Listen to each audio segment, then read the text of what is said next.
Deixa-me só estender aqui a conversa a Conceição Vaz e saber da Conceição como é que recebeu esta iniciativa do Presidente da República.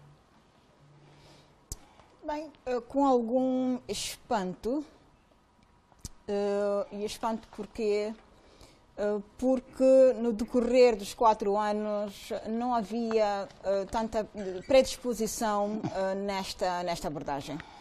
Quer dizer, não era meu pensamento, eu de facto estive em vários momentos, em várias ocasiões públicas em que eu particularmente pensava que embora muito se questione sobre algumas questões da Constituição, portanto, que tem 11 anos, já de 2010, portanto, sempre achei que a revisão constitucional devia obedecer a um amplo movimento de discussão.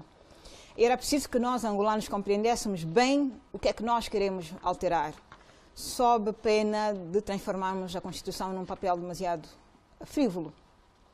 E o chefe de Estado também, em alguns momentos em que fez pronunciamentos sobre uma possibilidade de revisão, não demonstrou tanta predisposição já na revisão.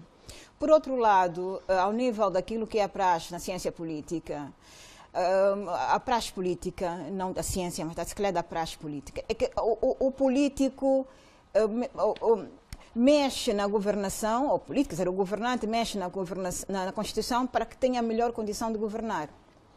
Envolvido 4 anos, um ano e pouco mais para finalizar o mandato, eu não estava à espera que mexesse, só por essa lógica. Portanto, esses são os elementos que fizeram com que eu recebesse com algum espanto a nota da alteração constitucional.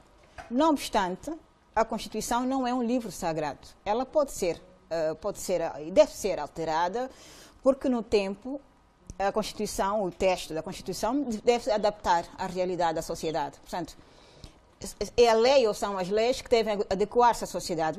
É natural que movimentos, momentos, contextos obriguem a alguma alteração do texto e da concepção, portanto, de algumas questões na Constituição.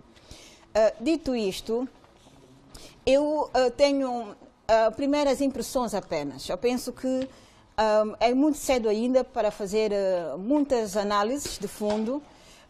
Estou no momento ainda de estudar ponto a ponto, porque são cerca de 40 artigos cuja redação foi alterada. Algumas questões muito mínimas, como supressão de uma expressão, mas que do ponto de vista do seu valor pode ter um alto impacto, de modo que me reservo aqui algum cuidado. Entretanto, desde logo, observando o discurso do Presidente no ato em que pronuncia-se sobre a alteração constitucional, refere a alteração como sendo, portanto, uma revisão pontual.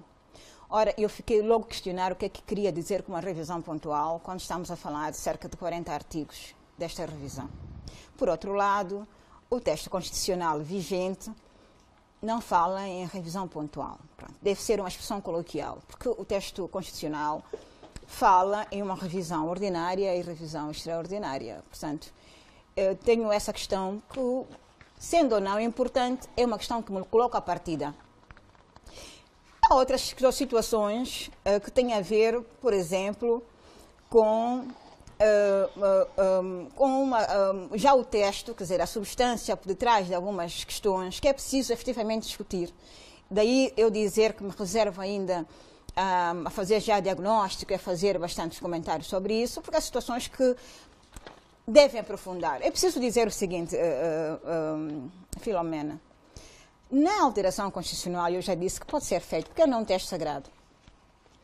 É preciso ter em conta que a quantidade de normas que é alterada não é o mais relevante. O relevante numa alteração constitucional é o impacto que ela pode causar àquela sociedade. E a questão hoje que eu coloco, dentro das minhas primeiras impressões, é se as alterações, ora propostas, ao abrigo dos 40 artigos que prevê a proposta de revisão, até que ponto trazem efetivamente impacto e mudanças verdadeiras na nossa sociedade.